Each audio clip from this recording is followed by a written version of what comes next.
வணக்கம் ஃப்ரெண்ட்ஸ். லாஸ்ட்டில் நம்ம ஒரு வீடியோ வந்து 10 சம் போட்டிருப்போம். என்ன எக்ஸாமில் இருந்துன்னு பார்த்தீங்கன்னா, உங்களுக்கு வந்து எக்ஸிக்யூட்டிவ் ஆஃபீஸர்லேருந்து அந்த இப்போ ஜனவரியில் நடந்த எக்ஸாம்லேருந்து 10 கொஷின் போட்டிருப்போம். அந்த வீடியோவுக்கு நீங்கள் நல்ல ஒரு வரவேற்பு கொடுத்துருந்தீங்க. பார்த்தீங்கன்னா அதில் ஒரு 90+ சப்ஸ்கிரைபர் ப்ளஸ் நிறைய பேர் லைக் பண்ணியிருந்தீங்க, நிறைய பேர் வந்து கமெண்ட் பண்ணியிருந்தீங்க. வீடியோ நல்லா இந்த மாதிரி க்ரீன் கலர் யூஸ் பண்ண வேணாம், வேறு கலர்ஸ் ஏதாவது யூஸ் பண்ணுங்கன்னு சொல்லியிருந்தீங்க. பட் நான் ஆல்ரெடி அந்த வீடியோ எடுத்துட்டேன், அதனால் க்ரீன் கலர் தான் யூஸ் பண்ணியிருக்கேன். இனி வர வீடியோவில் வந்து நான் இந்த மாதிரி ரெட் இல்லைனா பிளாக் அந்த மாதிரி யூஸ் பண்ணுறேன். நீங்கள் வந்து சப்ஸ்கிரைப் பண்ணாதவங்க சப்ஸ்கிரைப் பண்ணிட்டு பாருங்கள். சப்ஸ்கிரைப் பண்ணியிருக்கவங்களுமே நோட்டிஃபிகேஷன் வந்து உங்களுக்கு வர மாதிரி அப்படின்னா நீங்கள் பெல் ஐக்கானை கிளிக் பண்ணி உள்ளே போய்ட்டு ஆல்னு கொடுக்கணும். அப்போ தான் உங்களுக்கு வந்து நோட்டிஃபிகேஷன் வரும். இல்லைனா நம்ம வீடியோ போட்டாலும் உங்களுக்கு நோட்டிஃபிகேஷனே வராது. உங்களுக்கு மேக்ஸ் வந்து புரியாதவங்களுக்கும் கிளியராக எடுத்து தர மாதிரி தான் நம்ம பண்ணுறோம். ப்ளஸ் வந்து ஒரு சம் இருக்குது அப்படின்னா அந்த சம்முக்கு வந்து எக்ஸ்ப்ளனேஷனும் கொடுக்கணும், ஷார்ட்கட்டும் கொடுக்கணும். அப்போ வந்து ரெண்டுமே பார்க்கும்போது உங்களுக்கு கண்டிப்பாக ஏதாவது ஒன்று யூஸ் ஆகும். ஃபுல்லும் ஷார்ட்கட்டை நம்பியே நம்ம வந்து போக முடியாது. நீங்கள் நம்ம வீடியோ தொடர்ச்சியாக பார்த்துக்கிட்டிங்கன்னா கண்டிப்பாக 25 எடுக்கலாம். இப்போ இந்த வீடியோவில் பார்த்தீங்கன்னா உங்களுக்கு வந்து ஒரு 8 சம் இருக்கும். வீடியோ லென்த்தாக இருக்கே அப்படின்னு பார்க்காதீங்க. நீங்கள் வீடியோ வந்து கண்டினியூ பண்ணுங்கள். நான் வந்து ஸ்கிப் பண்ணாமல் பாருங்கள், அதெல்லாம் நான் சொல்லலை. நீங்கள் வந்து வீடியோ பாருங்கள். உங்களுக்கு அந்த கொஸ்டினுக்கு ஆன்சர் நல்லா தெரிஞ்சு உங்களுக்கு நல்லா போடுற மாதிரி இருந்துச்சுன்னா நீங்கள் அடுத்த சம்க்கு போயிருங்க. நான் வந்து லென்த்தியாக பேச விரும்பல. சம்ஸ் ஃபுல்லாக பாருங்கள். மீதி இருக்க சம் வந்து HCFும் LCMும் கம்பேர் பண்ணி ஒரு 4 சம் இருக்குது. அதை வந்து நம்ம டீட்டெயிலாக சொல்லணும். அதனால் நம்ம வந்து அடுத்த வீடியோவை அதை போடுவோம். லாஸ்ட்டாக பார்த்தீங்கன்னா நம்ம ஒரு 10 கணக்கு பார்த்துருந்தோம். ஒரு 176லேருந்து 185 வரைக்கும் பார்த்துருந்தோம். இப்போ வந்து 186லேருந்து பார்க்கலாம். உங்களுக்கு ஏதாவது கணக்கு புரியல, எனக்கு இதை வேறு மெத்தடில் நடத்துங்க அப்படின்னு சொன்னாலும் நான் நடத்துகிறேன். இல்லை உங்களுக்கு ஓனாக சில கொஸ்டின் பேப்பர்ஸ் வச்சுருப்பீங்க, சில இன்ஸ்டியூட்டில் டெஸ்ட் எழுதிட்டுருப்பீங்க, அதில் ஏதாவது கொஸ்டின் புரியலனாலும் நீங்கள் கமெண்ட் பாக்ஸில் டைப் பண்ணி சொல்லுங்கள். நான் அதுக்கு தகுந்த வீடியோ போடுறேன். வாங்க பார்க்கலாம். A மற்றும் B என்ற இரு குழாய்கள் தண்ணீர் தொட்டிய முறையே 18, 24 நிமிடங்களில் நீர் நிரப்பும். ஒரு தொட்டி இருக்குது அப்படின்னா அந்த தொட்டியை வந்து ஏங்கிற குழாய் வந்து 18 நிமிஷத்தில் நிரப்புற அளவுக்கு அதுக்கு கெப்பாசிட்டி இருக்குது. இன்னொரு குழாய் B வந்து 24 நிமிடத்தில் நிரப்புறதுக்கு அதுக்கு கெப்பாசிட்டி இருக்குது. தனியாக நிரப்பும் போது A வந்து 18 நிமிடமும் B வந்து 24 நிமிடத்துலேயும் வந்து நிரப்பும். ஆனால் இரு குழாய்களும் ஒரே நேரத்தில் திறந்து விட்டுட்டாங்க. சரிங்களா? சீக்கிரம் நம்பட்டும் அப்படிங்கிற மாதிரி இரு குழாயும் ஒரே நேரத்தில் திறந்து விட்ட பின் தண்ணீர் தொட்டி 12 நிமிடங்களில் முழுமையாக நிரம்ப வேண்டுமெனில், ஓகேங்களா, ஒரு தொட்டி இருக்குது ஆனால் அதுக்கு டைம் வந்து 12 நிமிஷத்துக்குள்ளே நிரப்பணும். அப்படிங்கிறதுனால வேகமாக வர குழாயும் ஸ்லோவாக வர குழாயும் எல்லாத்தையும் சேமாக திறந்து விட்றாங்க. அப்படி 12 நிமிஷத்தில் நிரப்பணும். ஆனால் B குழாயை மட்டும் ஒரு குறிப்பிட்ட டைமில் அடைச்சிட்றாங்க. ஓகேங்களா? இது A, இது Bனா ஒரு குறிப்பிட்ட டைமில் வந்து B அடைச்சிட்றாங்க. அது எந்த நிமிஷத்தில் அடைக்கிறாங்க அப்படிங்கிறது தான் நமக்கு வந்து கேள்வி. வாங்க பார்க்கலாம். ஒரு 2 பேர் சேர்ந்து செய்கிற வேலை. அதாவது ஏவோட திறன் எத்தனைன்னு பார்த்தீங்கன்னா 18 நிமிடங்களில் நிரப்பும். ஆனால் அது 12 நிமிடம் வரைக்கும் நிரம்பியிருக்கு. ஏன்னா அது அடைக்கிறத பற்றி அவங்க சொல்லலை. பியை பற்றி மட்டும் தான் சொல்கிறாங்க. பியோட கெப்பாசிட்டி என்னென்னா 24 நிமிடம். ஆனால் அது எத்தனை நிமிடத்தில் அடைச்சாங்கன்னு தெரில. ஆனால் இது ஏவும் பியும் சேர்ந்து செஞ்ச வேலை தான் ஒரு வேலை. ஓகேங்களா? இப்படி நம்ம போடலாம். ஒரு கணக்கை ஒரு 3-4 மெத்தடில் போடலாம். நான் வந்து பெஸ்ட்டான மெத்தட் எதுவோ அதை சொல்கிறேன். ஓகேங்களா? பாருங்கள். இப்போ நம்ம என்ன இதை 12 18 அடித்தா 4 6 6 ஈரார் 12 3 18. ஓகேங்களா? x/24 அப்படியே இருக்கும், ஈக்குவல் டு 1 அப்படியே இருக்கும். இங்கே ப்ளஸில் இருக்க 2/3 ஈக்குவலுக்கு அந்த பக்கம் போகும்போது -2/3 மாறும். அப்போ 1ல் 2/3 போயிடுச்சுன்னா என்ன கிடைக்கும் அப்படின்னு பார்த்தீங்கன்னா, மீதி வந்து இங்கே உங்களுக்கு இது கழிக்க தெரிலனா 1 இந்த 3 இங்கே பெருக்கிறதா அர்த்தம், கிராஸாக. அதாவது எல்சிஎம் எடுத்து பெருக்கிற மாதிரி 3ல் 2 போச்சு 1 1/3. அதாவது ஒரு பங்கில் 2/3 பங்கு கழிச்சாச்சு. மீதி வந்து 1/3 இருக்குது. ஓகேங்களா? அப்போ எக்ஸ் ஈக்குவல்ட்டு அந்த 1/3 அப்படியே இருக்கும். இங்கே கீழே இருக்க 24 ஈக்குவல்ட்டு அந்த பக்கம் போகும்போது மேலே போயிடும். அப்போ 1 3 3 8 3 24 சிம்பிளாக போட்டுட்டோமா? அப்போ எக்ஸ் ஈக்குவல்ட்டு எத்தனைன்னு பார்த்தீங்கன்னா 8 நிமிடங்களில் B குழாயை ஆஃப் பண்ணிடுறாங்க. அப்போ A குழாய் மட்டும் 12 நிமிஷம் வரைக்கும் நம்பிக்கிட்டே இருக்குது. ஓகேங்களா? புரியுதுங்களா? இந்த மாதிரி கணக்கு வந்து நீங்கள் ஒவ்வொரு மெத்தட்லேயும் பார்க்கும்போது உங்களுக்கு ஒரு ஐடியா கிடைக்கும். அடுத்த கணக்கு பார்க்கலாம் வாங்க. 187. நம்ம ஆல்ரெடி வந்து பார்த்திங்கன்னா ஷார்ட்ஸ்லேயே வந்து உருளையோட கன அளவுக்கும் உருளையோட வளைபரப்பும் எப்படி ஃபார்முலாவை மைண்டில் வச்சுக்கிறது அப்படின்னு சொல்லி கொடுத்துருப்போம். போய் பாருங்கள். இல்லை நான் இதிலே சொல்கிறதுனால சொல்கிறேன். ஒரு உருளையின் கன அளவு அப்படின்னு சொல்லி ஒரு அளவு கொடுத்துட்றாங்க. அடுத்து உயரமும் தனியாக கொடுத்துருக்காங்க, வளைபரப்பு கேட்டிருக்காங்க. அப்போ R நமக்கு வேணும். ஓகேங்களா? அதை வந்து இந்த கனவுல இருந்து தான் கண்டுபிடிக்கணும். ஃபஸ்ட்டு ஃபார்முலா எப்படி ஞாபகத்தில் வச்சுன்னு பார்த்துக்கலாம். ஃபஸ்ட்டு ஒரு உருளை படம் நான் வரைஞ்சிக்கிறேன். இது உருளை. இந்த உருளை எப்படி கிடைக்கும்னு நீங்கள் நினைக்கிறீங்க? இந்த வீடியோ வந்து ஜென்ட்ஸ் லேடிஸ் 2 பேருமே தான் பார்ப்பீங்க. ஒரு வளையல் வந்து கையில் நீங்கள் வச்சுருந்தாலும் சரி, இல்லை ஒரு இமேஜினுக்கு செஞ்சு பாருங்கள். ஒரு வளையலை ஃபஸ்ட்டு வைக்கிறீங்க, அதுக்கு மேலே இன்னொரு வளையல், அதுக்கு மேலே இன்னொரு வளையல் அப்படின்னு வச்சுக்கிட்டே போகும்போது உங்களுக்கு என்ன ஒரு கிடைக்கும் அப்படின்னு பார்த்தீங்கன்னா, ஒரு உருளை ஷேப் கிடைக்கும். இந்த மாதிரி உங்களுக்கு உருளை மாதிரி வந்துடும். அப்போ எதை பேஸ் பண்ணி அது அமையுது அப்படின்னு பார்த்தீங்கன்னா வட்டத்தை. அப்போ வட்டத்தோட சுற்றளவு நமக்கு என்னன்னு தெரியணும், வட்டத்தோட பரப்பளவு என்னன்னு நமக்கு தெரியணும். ஃபார்முலாவை ஈஸியாக ஞாபகத்தில் வச்சுக்கிறது தான் ஃபஸ்ட்டு சொல்கிறேன். வட்டத்தோட பரப்பளவு பார்த்தீங்கன்னா πr², சுற்றளவு பார்த்தீங்கன்னா 2πr. இந்த சுற்றளவுங்கிறது எதை குறிக்கிறது? சுற்றி இருக்க பகுதியை குறிக்கிறது. அப்போ சுற்றளவுனாலும் வளைபரப்புனாலும் வளைஞ்சிருக்க பகுதி இங்கே சுற்றளவு. இங்கே 2 டைமென்ஷனல்ங்கிறதுனால நம்ம சுற்றளவுன்னு சொல்கிறோம். இது 3 டைமென்ஷனல்ங்கிறதுனால வளைபரப்புன்னு சொல்கிறோம். அப்போ 2πrங்கிறது வட்டத்தின் சுற்றளவு. இந்த உருளையோட வளைபரப்பு வேணும்னா என்ன பண்ணுவோம்? அதே வட்டத்தோட சுற்றளவை 2πrன்னு போட்டுக்கிட்டு h உயரத்துக்கு ஒரு வளையலை அடுக்கிக்கிட்டே வரீங்க. எவ்வளோ உயரத்துக்கு அடுக்கிக்கிட்டே போவீங்க? ஒரு குறிப்பிட்ட அளவுக்கு. அது என்னது? h. அப்போ உருளையோட வளைபரப்பு என்னன்னு பார்த்தீங்கன்னா 2πrh. புரியுதுங்களா? சுற்றளவோட h சேர்த்துக்கிறோம், அவ்வளோதான். அதே மாதிரி பரப்பளவு என்னன்னு பார்த்தோம்? πr². மைண்டில் வச்சுக்கோங்க. பரப்பளவு, வட்டத்தின் பரப்பளவு வந்து πr². அதை என்ன பண்ணுறோம், எதோட கம்பேர் பண்ணுறோம்னா கன அளவோட கம்பேர் பண்ணுறோம். கன அளவு அப்படிங்கிறது என்னென்னா அடைப்பட்டிருக்க பகுதி. இந்த உருளை வடிவ ஒரு கேனுக்குள்ளே ஃபுல்லும் ஒரு பெட்ரோல் நிரம்பியிருக்கு அப்படின்னு வச்சுக்கோங்க. அதே மாதிரி இந்த வட்டத்தோட பரப்பு என்னன்னு கேட்போம். இது எல்லாமே அது என்னன்னு பார்த்தீங்கன்னா அந்த கொடுத்துருக்க ஒரு உருவத்தில் அடைப்பட்டிருக்க பகுதி. ஓகேங்களா? அப்போ வட்டத்தின் பரப்பளவு πr² நம்ம h சேர்த்துக்கிட்டா கன அளவு கிடச்சிரும். அப்போ πr²h அப்படிங்கிறது தான் உருளையின் கன அளவு. ஓகேங்களா? இது உங்களுக்கு புரியலனாலும் நீங்கள் பின்னாடி போயிட்டு மறுபடியும் வீடியோவை ரிவைண்ட் பண்ணி பாருங்கள், உங்களுக்கு புரியும். நம்ம இப்போ கணக்குக்கு போகலாம். கன அளவுன்னா நம்ம என்ன பார்த்தோம்? இப்போ தான் பார்த்தோம். வட்டத்தின் பரப்பளவு கூட ஒரு h சேர்த்துக்க போகிறோம். அப்போ πr² h அப்படிங்கிறது என்னென்னா 448 பை. இப்போல்லாம் பெரும்பாலும் கணக்கில் வந்து சில ஷார்ட்கட்ஸ் எல்லாம் யூஸ் பண்ணுறதுனால அந்த பையோட மதிப்பை அப்படியே பையனே வச்சுக்கிறாங்க. இது ஒரு புறம் இருக்கட்டும். இதிலேருந்து நமக்கு என்ன தெரியும்? இதிலேருந்து தான் நம்ம R கண்டுபிடிக்கணும். ஏன்னா உருளையோட வளைபரப்பு என்னன்னு பார்த்தீங்கன்னா 2πrh. ஓகேங்களா? 2πrh. 2 தெரியும், பை தெரியும், h வந்து உயரங்கிறது 7ன்னு கொடுத்துருக்காங்க. ஆனால் R தெரியாதுல்ல, அதுக்காக தான் நம்ம இப்போ பார்க்க போகிறோம். இப்போ இதிலேருந்து தான் நம்ம R கண்டுபிடிக்க போகிறோம். பையுக்கும் கேன்சல். மீதி என்ன இருக்குது? r² h = 448. இப்போ h நமக்கு தெரியும், அப்போ எழுதிக்கலாம். r² ஹச்சுக்கு பதிலாக என்னென்னு போடுறோம்? 7 = 448. ஓகேங்களா? அடுத்து r² அப்படியே இருக்கும். இந்த 7 வந்து 448க்கு கீழே வகுத்தலில் வந்துடும். அப்போ 7ஆல் அடித்தா என்ன கிடைக்கும் அப்படின்னு பார்த்தீங்கன்னா r² = 64ன்னு கிடைக்கும். அப்போ r = எவ்வளோ? 8. ஓகேங்களா? r = எவ்வளோ? 8.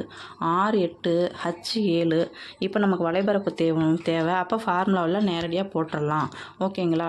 2πrh = 2 அப்படியே வச்சுக்கிறோம். பையில் வேல்யூனா பைக்கு வேல்யூ போடாமல் போடலாம். ஆனால் பைக்கு வேல்யூ போட்டு தான் கொடுத்துருக்காங்க. அப்போ 22/7. ஆறுங்கிறது இப்போ தான் கண்டுபிடிச்சோம் 8. ஹச்சுங்கிறது கணக்கில் கொடுத்துருக்காங்க 7. இந்த 7க்கும் 7க்கும் கேன்சல். 2யும் 22யும் பெருக்குனா 44. அது கூட ஒரு 8 பெருக்குனா நமக்கு என்ன கிடைக்கும் அப்படின்னு பார்த்தீங்கன்னா 352. வீடியோவை நம்ம ஒரே செகண்டில் கூட இந்த கணக்குக்கு ஆன்சர் சொல்லிட்டு போயிடலாம். பட் எப்படி போடணுங்கிற மெத்தடை நீங்கள் எல்லாருமே தெரிஞ்சுக்கணும். ப்ளஸ் ஃபார்முலாவும் தெரிஞ்சுக்கணும். நிறைய கொஸ்டினில் ஃபார்முலாவே நேரடியாக கேட்குறாங்க. ஏன்னா கணக்குன்னா கூட நீங்கள் வந்து ஏதோ ஒரு ஷார்ட்கட் வச்சு ஆன்சர் பண்ணிட்டு போயிடுவீங்க. பட் ஃபார்முலா கேட்கும் போது தெரிஞ்சிருந்தால் தான் போட முடியும். ஸோ ஃபார்முலாவை நல்லா பார்த்துக்குங்க. நான் இந்த கொஷினுக்கு ஷார்ட்கட்டாக எப்படி ஆன்சர் பண்ணுறது அப்படிங்கிறதையும் சொல்கிறேன். அளவியலில் பார்த்தீங்கன்னா 7 அப்படிங்கிற நம்பர், அதாவது நான் எதுக்கு சொல்கிறேன்னா மெயினாக பார்த்தீங்கன்னா இந்த கன அளவு, அதாவது உருளை, கூம்பு, பை எங்கெங்கெல்லாம் யூஸ் பண்ணுறோமோ அந்த கணக்குகளுக்கு மட்டும் மெயினாக சொல்கிறேன். என்னென்னு பார்த்தீங்கன்னா பையோட மதிப்பு என்னென்னு பார்த்தீங்கன்னா 22/7. அந்த 22 அப்படிங்கிறது என்னென்னா 11ஓட மடங்கு தான் 22. அப்போ ஒரு ஆன்சர் இருக்குது அப்படின்னா நமக்கு சுத்தமாக அந்த கணக்கில் எந்த ஐடியாவும் தெரியல, எனக்கு ஃபார்முலா சரியாக ஞாபகத்தில் இல்லை அப்படிங்கும்போது நம்ம என்ன பண்ணலான்னா அந்த ஆன்சரை ஒன்று 7ஆல் வகுப்படுதான்னு பார்க்கலாம். ஓகேங்களா? அல்லது 11 அதாவது 7ஆல் வகுப்படுதா அல்லது 7ஓட மல்டிபிளாக இருக்கா அல்லது 11ஆல் பெருக்கி கிடைச்ச நம்பராக இருக்காங்கிறத செக் பண்ண போகிறோம். சரி, 11ஆல் வகுக்கணும் அப்படின்னா அந்த நம்பர் எப்படி இருக்கணும் அப்படின்னு பார்த்தீங்கன்னா, ஒரு எக்ஸாம்பிளுக்கு இப்போ 5 4 இந்த மாதிரி இருக்குன்னு வச்சுக்கோங்க. இந்த நம்பரை 1 விட்டு 1, அப்போ 5 2 கூட்டினா 7, 4 3 கூட்டினா 7, அப்போ 7 - 7 0. இந்த மாதிரி 0 வந்தாலோ அல்லது 11 மறுபடியும் கிடைச்சாலோ அந்த எண் வந்து 11ஆல் வகுப்படும். ஓகேங்களா? இப்போ வகுத்து பார்க்கலாமா? 54க்குள்ளே எத்தனை 11 இருக்குது? 4 14 44. மீதி எத்தனை இருக்கும்? 10. இங்கே ஒரு 2, அப்போ என்ன ஆகும்? 102. 102க்குள்ளே எத்தனை 11 இருக்குது? 9 11 99. 99 போயிடுச்சுன்னா மீதி என்ன இருக்கும்? 3. அப்போ 3 13 3 11 33. அப்போ இது 11ஆல் வகுப்படுது. அப்போ எவ்வளோ பெரிய நம்பராக இருந்தாலும் என்ன பண்ணணும்? 1 விட்டு 1 கூட்டணும். அடுத்து மீதி இருக்க 1 விட்ட நம்பரையும் ஃபஸ்ட்டு கூட்டிக்கணும். பட் இதிலேருந்து இதை கழிக்கணும்.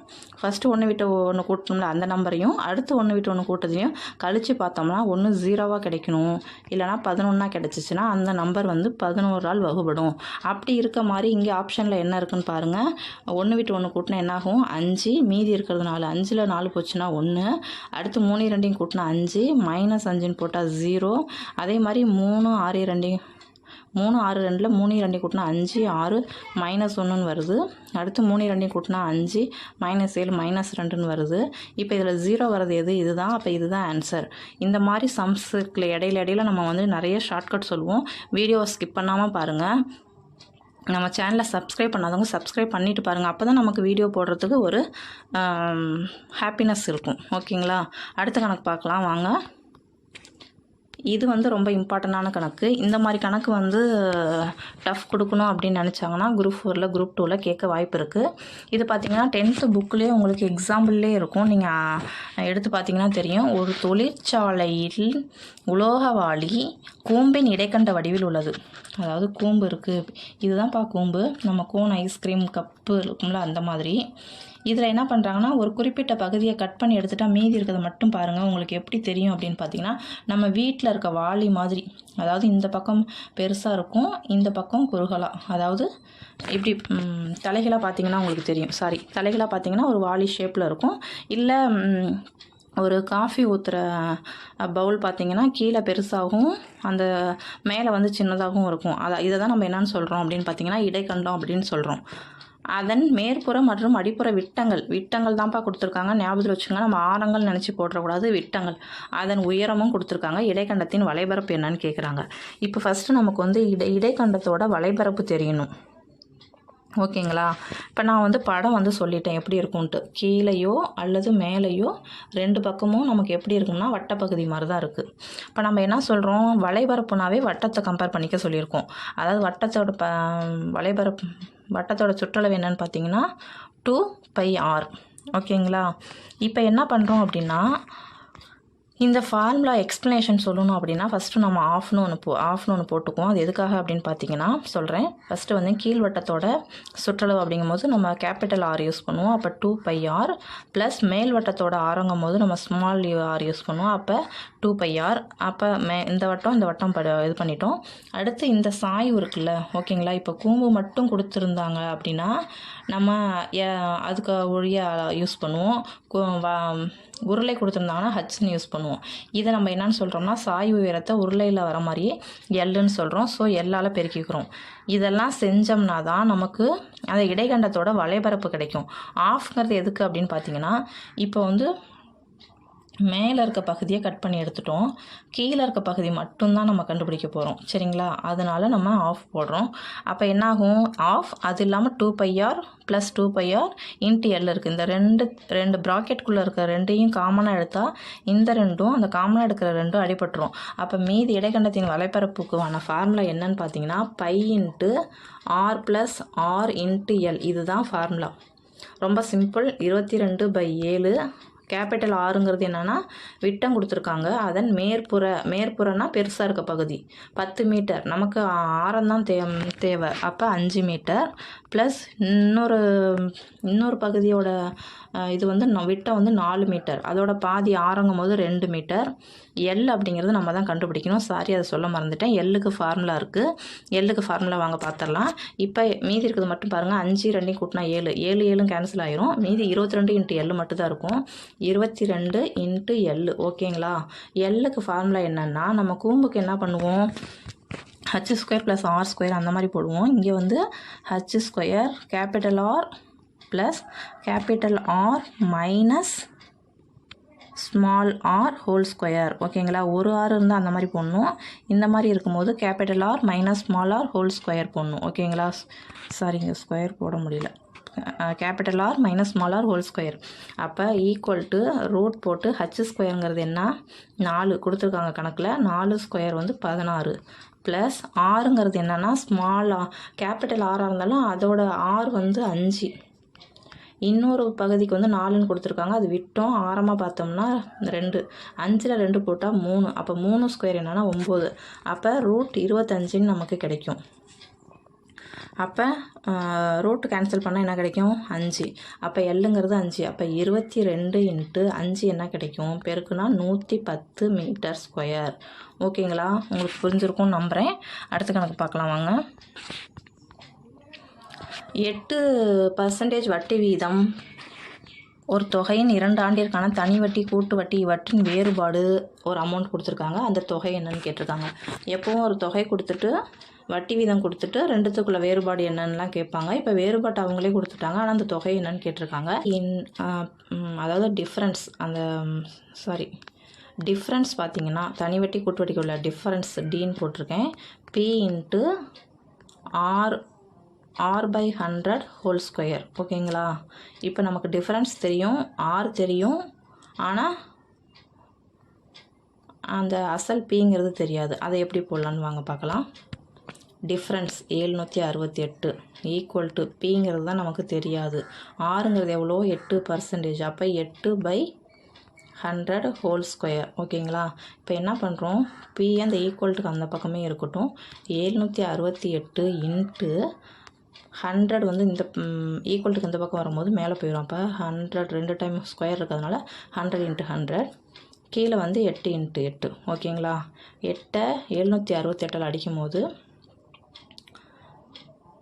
8 8 64, 9 8 72. 72 போச்சுன்னா மீதி 4 இருக்கும். அப்போ 6 8 48 அப்படி கிடைக்கும். அடுத்து 8ஐயும் 96ஐயும் மறுபடியும் அடித்தோம்னா என்ன கிடைக்கும் அப்படின்னு பார்த்தீங்கன்னா 12. 12 8 96. அப்போ 12 இருக்குது, இங்கே 100, இங்கே 100 இருக்குது. அப்போ என்ன ஆன்சர் கிடைக்கும்? 12 2 0 2 0. அப்போ என்ன கிடைக்கும்? 1,20,000. இதுதான் ஆன்சர். ஓகேங்களா?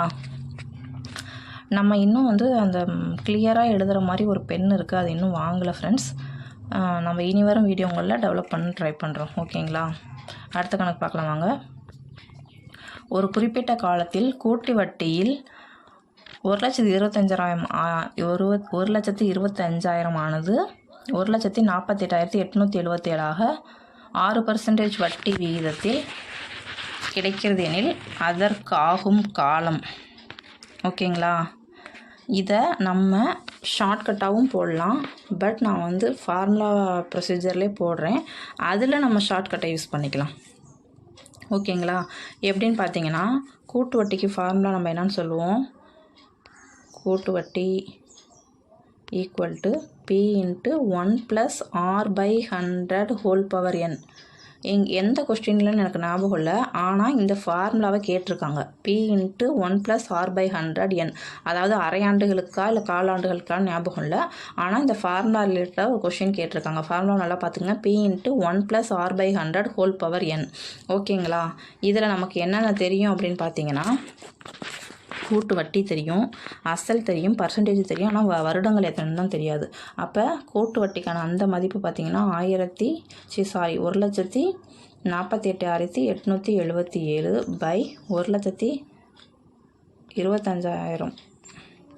இது ஏன் நான் கீழே கொண்டு வரேன்னா, இங்கே B into 1 + r/100 whole power என்னன்னு போட்டிருப்போம். அப்போ பிங்கிறது ஈக்குவல்ட்டுக்கு அந்த பக்கம் இருக்கும். ஃபார்முலாவில் கூட்டு வட்டிங்கும் போது அந்த பி வந்து கீழே வந்துடுது. அதனால தான் நம்ம கீழே 1,25,000 போட்டிருக்கோம். இங்கே 1 + r/100 என்னென்னு எழுதலாம்னா 1 + r/100 ஹோல் பவர் என்னன்னே எழுதலாம். அதுக்கப்புறம் இந்த எல்சிஎம் எடுக்கும் போது இந்த 100 இங்கே போயிடும், இங்கே 6 இருக்கும். அப்போ 100 + r வந்து 106 மாறும். அப்போ என்ன வரும், 106/100 ஹோல் பவர் n.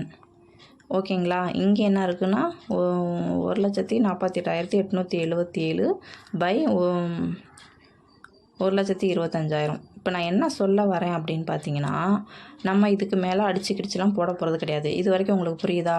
நான் இங்கே என்ன சொல்ல போகிறேன்னு பார்த்தீங்கன்னா 106/100 இருக்குது. Whole power n. என்னங்கிறது 2 வருஷமா 3 வருஷமாங்கிறத நம்ம ஒரு கெஸ்ஸிங்காக பார்க்குறோம். இந்த இடத்துல 2 டைம் அப்படின்னா ஸ்கொயர் பண்ணுவோம். அப்போ 106 × 106 கீழே வந்து 100 × 100 அந்த மாதிரி வரும். அப்போ 100 × 100ங்கும் போது நமக்கு அந்த 165ங்கிற மதிப்பு கிடைக்க வாய்ப்பு கிடையாது. ஏன் அப்படி சொல்கிறேன்னா, நம்ம 106ஐயும் 100ஐயும் அடிச்சும் போது என்ன கிடைக்கும் அப்படின்னு பார்த்தீங்கன்னா, 106ல் பாதி வந்து 53/50, அதே மாதிரி 53/50 இந்த மாதிரி வரும்.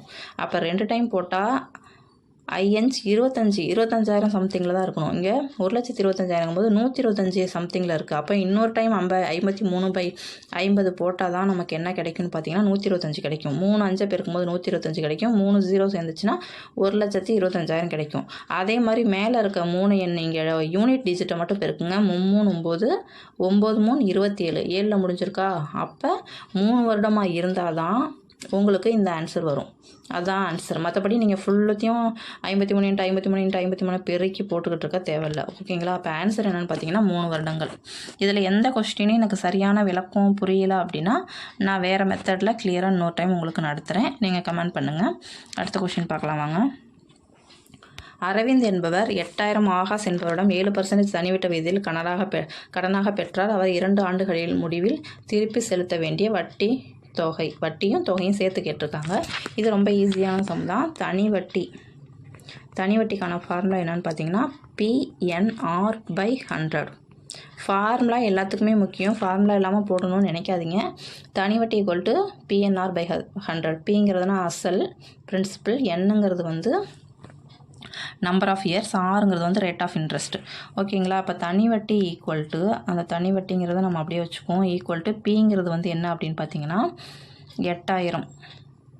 அடுத்து என்னங்கிறது பார்த்தீங்கன்னா 2 வருடம்.